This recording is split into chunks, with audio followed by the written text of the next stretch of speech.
What's the secret behind the Russian love for dairy and potatoes? It's all about their fascinating dietary adaptations. Alright, let's start with dairy.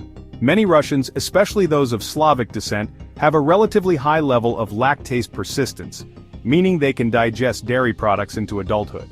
Dairy, for example, kefir, sour cream, and cheese has been a staple in Russian diets for centuries, especially in pastoralist and farming communities. Now for starch. Russians have a knack for digesting starchy foods because they have multiple copies of the AMI1 gene, which increases amylase production to digest starchy foods, and prevents mutations from affecting the production of amylase. We're talking about bread, potatoes, and grains like buckwheat and rye for their traditional staples.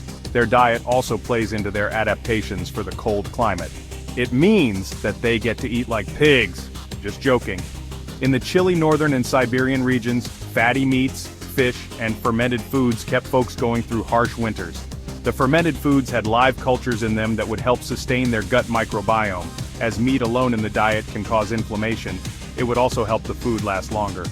These food sources were crucial, as in the northern and Siberian regions farming was difficult. Alcohol. Many Russians process alcohol efficiently thanks to the ALDH2 enzyme being fully functional. Though not everyone's on board, Eastern and Siberian groups have lower tolerance, much like their East Asian neighbors, leading to higher susceptibility to alcohol-related health issues. Russians living near rivers and coasts like around the Arctic, Baltic, and Pacific meant an abundance of fish. Russians have been munching on fish for ages, developing traits to metabolize omega-3 fats. Northern populations, including many Russians, have lighter skin tones, which help synthesize vitamin D in low sunlight environments. Plus, their traditional diet is rich in vitamin D sources like fish, liver, and dairy. So next time you enjoy a Russian meal, remember it's a delicious blend of history, genetics, and a dash of cold weather survival. Cheers!